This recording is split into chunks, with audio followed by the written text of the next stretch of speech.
Monsieur le représentant du ministère de l'Éducation, Madame l'inspectrice de spécialité en allemand, chère Madame Founé-Canouté, Monsieur le directeur de l'Institut de Goethe, cher Michael Reismann, chère Madame Nagel, honorables professeurs, bien sûr, chers étudiants et étudiantes, chers représentants de la presse, je ne peux pas voir l'audience parce que vous êtes entre moi et eux, mais ça c'est la vie.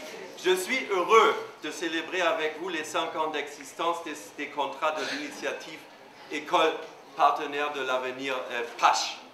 Je suis heureux de les célébrer avec vous au lycée de la Fosse. Je me souviens vivement de ma première visite en juin 2011 et des discussions avec les membres de votre club d'allemand sur le PACH, mais également sur la situation politique et notamment le droit des jeunes citoyens de s'inscrire dans le fichier et de voter. C'était à cette époque-là, mais également dans le futur. Mesdames et messieurs, chers étudiants, une condition pour la connaissance des cultures des autres est de connaître leur langue.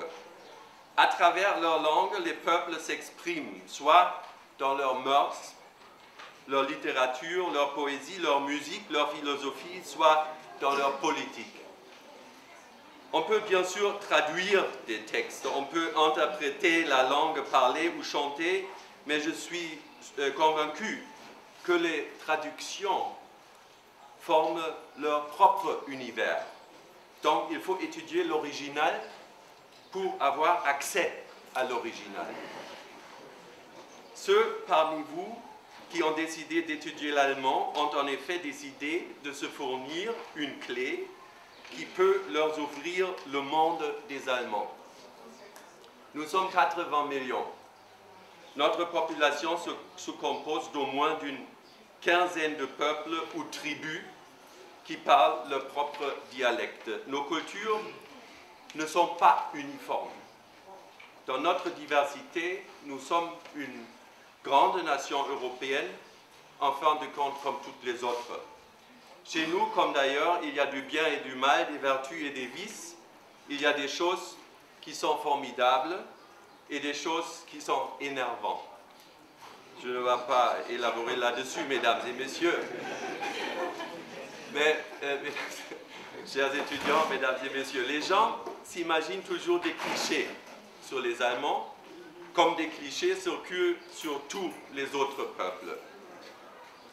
Dans un sondage récent en France et en Allemagne, on posait la question sur les qualités positives des uns et des autres.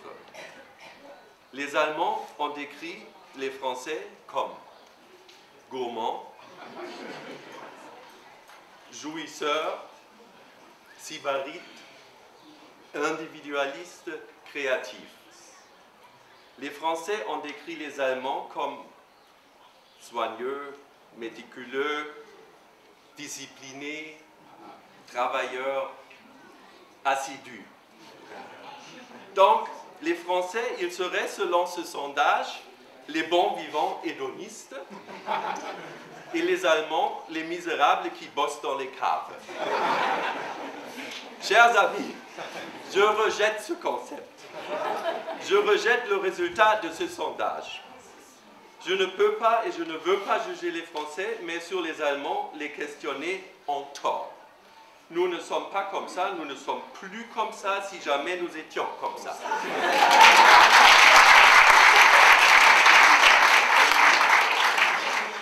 Nous pouvons fêter, nous pouvons être drôles, nous sommes paresseux.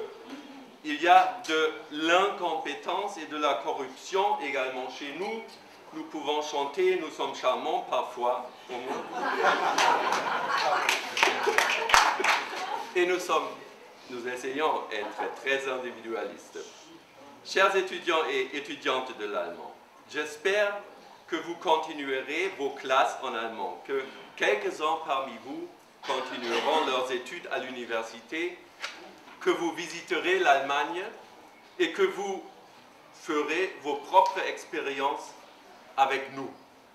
Je n'ai pas de doute que vos professeurs vous donnent, à travers leur enseignement de la langue allemande, un accès à notre société et culture qui reflètent leur diversité et la complexité de nos existences. C'est déjà le programme PASH qui ouvre pour quelques-uns ou quelques-unes parmi vous le stimulant et la possibilité de voyager et de faire connaissance de l'Allemagne. Permettez-moi de vous encourager à participer et à continuer avec votre engagement dans les classes et les clubs et dans les partenariats scolaires. Permettez-moi de remercier les professeurs qui rendent possible votre engagement et enthousiasme par leurs propres initiatives et engagement qui va souvent au-delà de leurs obligations. Et finalement, je voudrais exprimer ma gratitude aux collègues de l'ONU qui font le maximum avec des moyens limités. Je vous souhaite un après-midi intéressant et je suis curieux d'assister au programme que vous allez nous présenter. Merci beaucoup pour votre attention.